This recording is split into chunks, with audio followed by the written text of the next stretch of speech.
after Haaland goals. City had the game in their hands, but a big major talking point be right to the end, the way that Monaco have got this point tonight. They're first in the competition. City unable to build on that victory against Napoli on match day 1 due to Eric Dyer's 90th minute penalty. Clive Allen. Yeah, it was a fine Champions League game, a good Manchester City performance. 2 goals from Haaland, brilliantly taken, 2 strikes onto the woodwork. A game that they, as it unfolds, needs that third to win it. Erling Haaland disappointed, as I'm sure City will be, but Monaco happy to come back. Have to say the penalty awarded late in the game was harsh against City. And I just have to say, City unfortunate not to run out winners.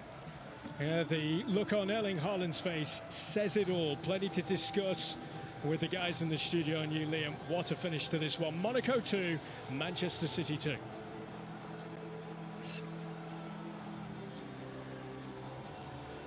Thank you very much, guys. I won't start with the penalty. Fabian, what did you make of the performance as an all?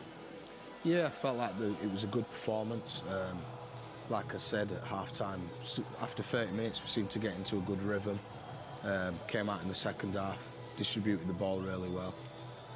And yeah, we looked like we was gonna sail free and come away with a win. I'm gonna get into the penalty.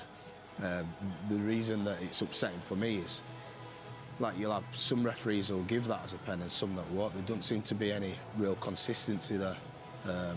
He's clearly touched the ball before. His foot is in a high position, but... Does that get given in the Premier League? That's what I'm saying. Because we've discussed so many times when you're in a European scenario where we judge the game different. It shouldn't be. It should be the same rule all around. But I'm not sure that gets given in the Premier League. No, I'm not sure either. But like I said, some give it, some don't. I mean, there's no real consistency with making decisions in crucial moments like that. I mean, that is a crucial moment. He did get a touch. You know, for me, Nico puts his foot up, right, as the ball's coming across. He doesn't necessarily see Eric Dyer coming across, but he then puts his head down towards the boot that's probably just before it. So there is contact on the ball. We get a little clip there, and that obviously looks quite aggressive, but I don't honestly think Eric Dyer's in any pain. There's no, like... So the touch will be very, very minimal, and he puts his head down into the leg from behind. So it's not as if you can see it and you put your foot across. That's where he's unfortunate. He tries to clear the ball, slight touch. But once he was involved, I mean, we could sit there straight away and watching it, loads of clips. He's always going to give it, isn't he? There's a big drama around it. You can't not be winning games for that. You can't. It really is poor for me. Where do you think it was? We hit the woodwork twice. Do you think it needed that? Well, obviously in terms of the score, but did we need that third goal maybe before we made changes? Would you say? I understand. You asked me at half-time about the changes. We have to look after the players. You know, they can play for so long. That'll have been then pre-planned, because they don't just make that if they don't feel like that's the right decision.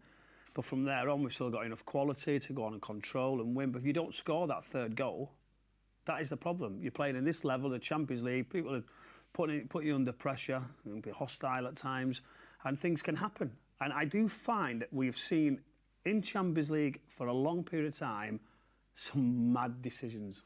It's always got drama in it. We love the Champions League, but not when it's against you like that. Right, let's hold our thoughts. Here is FG and Chris Ingram, pitchside. Yeah, thank you very much. Welcome back to Monaco. I mean, first things first, the final score ends 2-2. A result City will feel like they should have won. It's a tough one to take with everything that's happened at the end of the game. Yeah, but what a game. I mean, I personally underestimated Monaco. They were unbelievable. I think both teams did an amazing performance. So, yeah, it's a tough one to draw, but it's the way it goes. Yeah, sometimes that is the way it goes in football, but you can see behind us as we let the camera go ahead and pan to our away section, who are showing their support and their love for Manchester City in their performance. They travel miles and miles, and they've been through a lot more difficult times than this. A draw in the grand scheme of things in the league phase is not the end of the world. Not at all, not at all. And so much positivity today. I mean, just so many shots on target. We just, hit the bar twice, I think. It was a great performance, so positive for me, really. Yeah, positives to take indeed. Phil Foden hitting the bar in the first half. Tajani Reinders hitting the bar in the second half. But yeah, 2-2 it ends here in Monaco. But when we look at it and we look at the league phase, City are on 4 points. So they'll be very, very happy. In the grand scheme of things, of course, they want to win every game. Wouldn't it be great to go and play these again at the Etihad? But yeah, bring on the next one. Yeah, of course. I mean, it ends here 2-2 at Monaco, but we're going to head back to our studio. Thank you very much, guys. Right, they said about positives. Brownie, what were the positives? What did you see that you liked that game? I think you go away in the Champions League, difficult scenarios, take the ball, control possession, sort of 72%, lots of shots. At times we could be a little bit safe, but we really pushed. We ran in behind, created opportunities, obviously at the bar, several occasions. So positives, Erling getting his goals, younger players getting experience in the Champions League. I know you're going to talk about Nico O'Reilly. And then Rodri coming back as well. I think we can go on, can't we? Of good positives, a build-up again of different combinations, different ways of playing. But I feel like you'd be gutted in the dressing room now, won't you? If you've gone all that way and then the game hangs in the balance about a tricky one. Yeah. You give fouls like that where you haven't even gone to touch the player. Yeah. And that's the hardest thing, isn't it? Yeah, it'll be a hard one to take that. I mean, he's clearly clipped the ball and he's gone to, he's not like intentionally gone to kick Eric in his head. He's trying to defend. You said his head was massive. No wonder he caught it. So that's right. No, it definitely didn't hurt anyway. He's not Shed head. Yeah. But yeah, it'll be in the dressing room. They'll be absolutely devastated. I mean, you could see Haaland's face at the end there. He probably feels like he probably should have come away with a win there. So they'll be disappointed. But like Brownie said, there's so many positives to take away from that game. So many positive performances in Reinders. John Stones as well getting minutes. John Stones getting minutes. John's a mate, like, well, some player, isn't he? Oh, he's an absolute Rolls Royce. I mean, there's another guy playing out of position and just comfortably slots in there. I mean, if he was playing centre mid, he'd be comfortable. He's playing the Delph role. That's what we're going to call him. It's a Nico role. On the Delph role, you said him, Nico O'Reilly. I mean, we spoke about half time, spoke about before the game, but that was a very mature performance. Yeah, very, very mature performance. Like some of the little subtle touches that he was having under pressure and just being really comfortable and composed was just... It's something that you'd see in someone who's played maybe 200-300 games.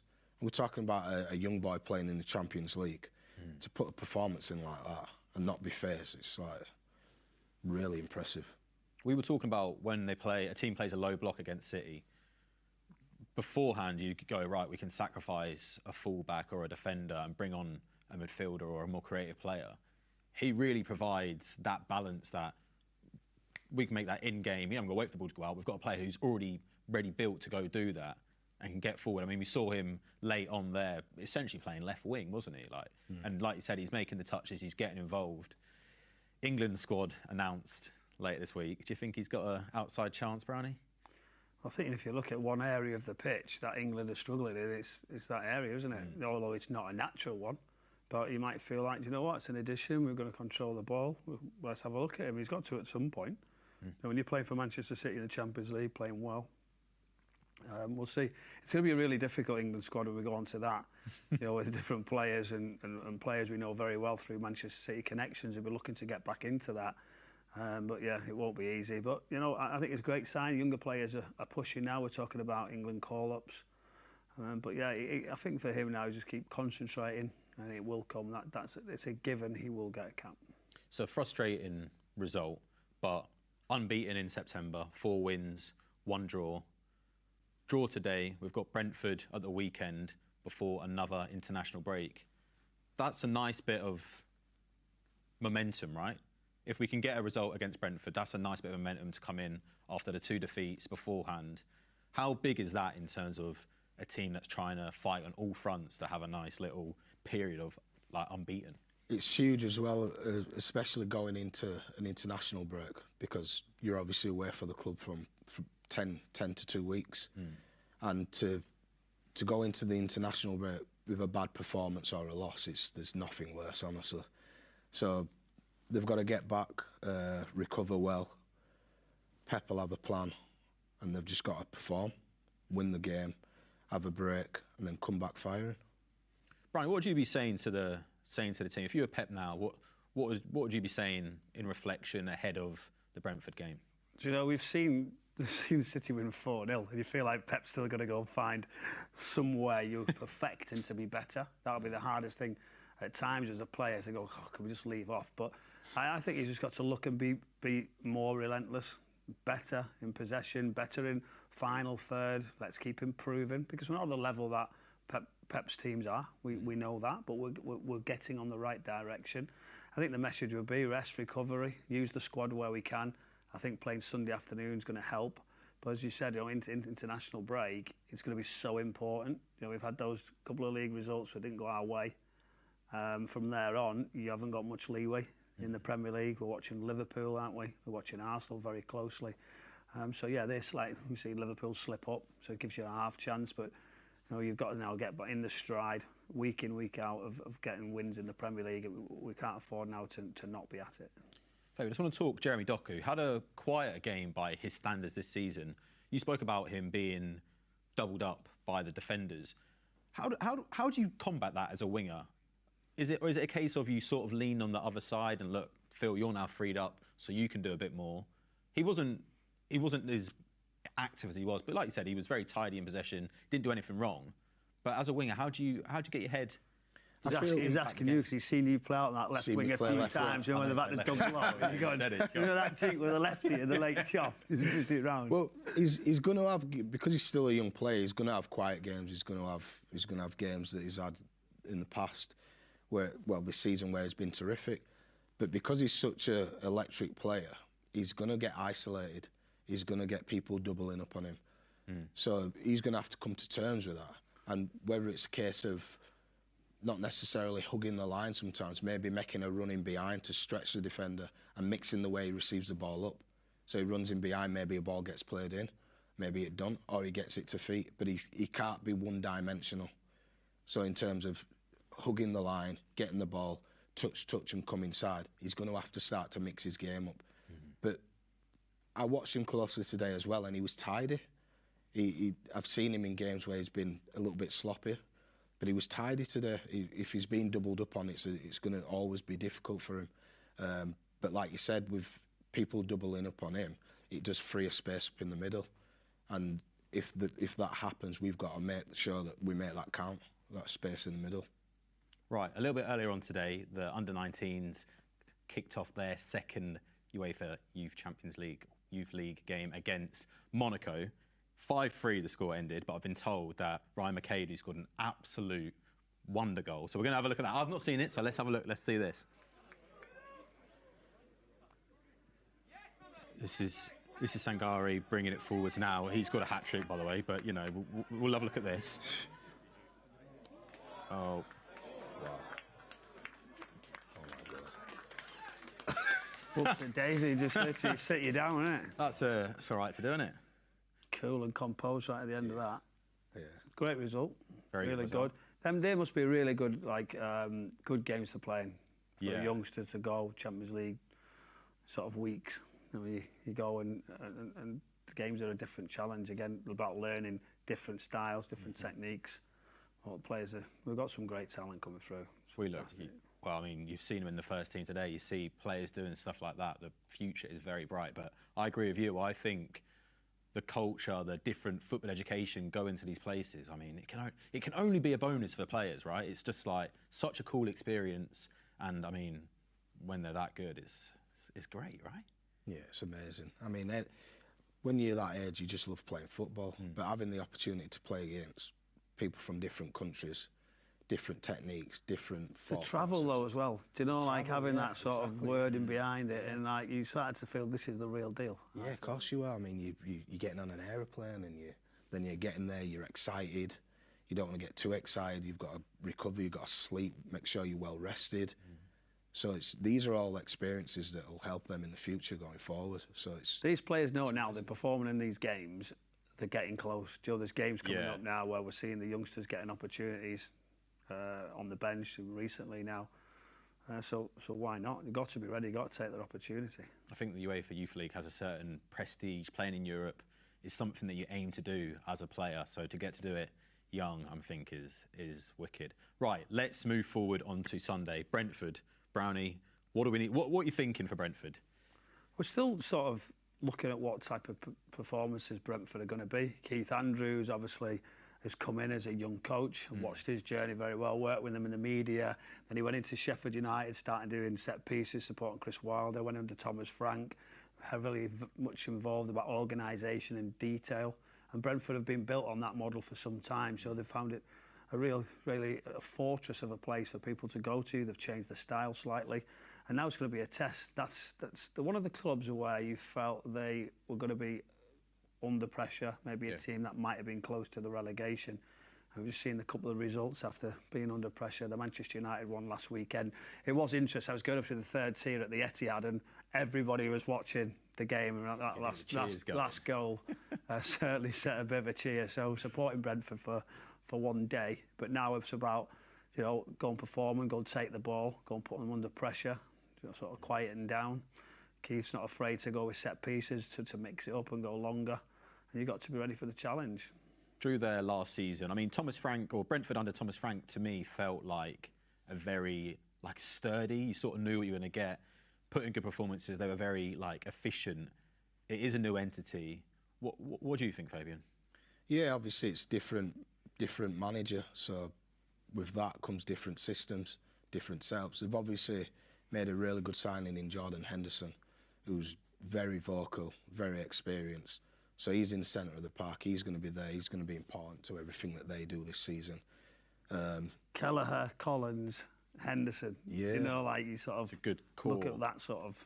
But the games I've seen them play, they seem to defend with a really low block. And, I mean, it's always the case for when I've been at City or when I've watched City. A lot of the teams seem to play with a really low block and look for the counter-attack. So I feel like if we just keep the ball moving fast and we're structured and we're safe at the back and we stop those counter-attacks and those balls in behind, I feel like it should be a good day at the office. Talking of Henderson, really experienced player, the manager maybe not so experienced. How much is that of a bonus to almost have that level head, that experienced voice on the pitch? I mean, centre midfield as well, mega important. Oh, it's huge. It's huge. I mean, he's almost like a manager on the pitch. So every bit of detail that the gaffer will want the players to know will probably most likely go through Henderson and a couple of the older boys. And he's played at big clubs. He's a winner, top professional. So he's a massive signing for them. I mean, obviously he's 34 years old, so he's getting older. But he's still got that knowledge up there. He still knows how to pull players in, to keep plays structured. So they will be difficult to break down, but we've just got to be patient. We've got to move the ball at a fast pace and, like I keep saying, overwhelm teams, because that's, whenever I played, we'd be playing against the opposition, and a lot of the times they'd be like, what is going on? Like, why are you going in the middle? Like, they're all shattered. They're all wanting the game to end. So I feel like we've got to find that again. That level. That level of fear. That level of fear in the opponents. Like, at the minute, it's like touch, touch, touch. Some of the times it's touch, touch, touch, pass, commit, pass. Instead of just control, pass, move it right to left, tire them out, overwhelm them. And then at some point, one of them will release, either because they're frustrated or tired.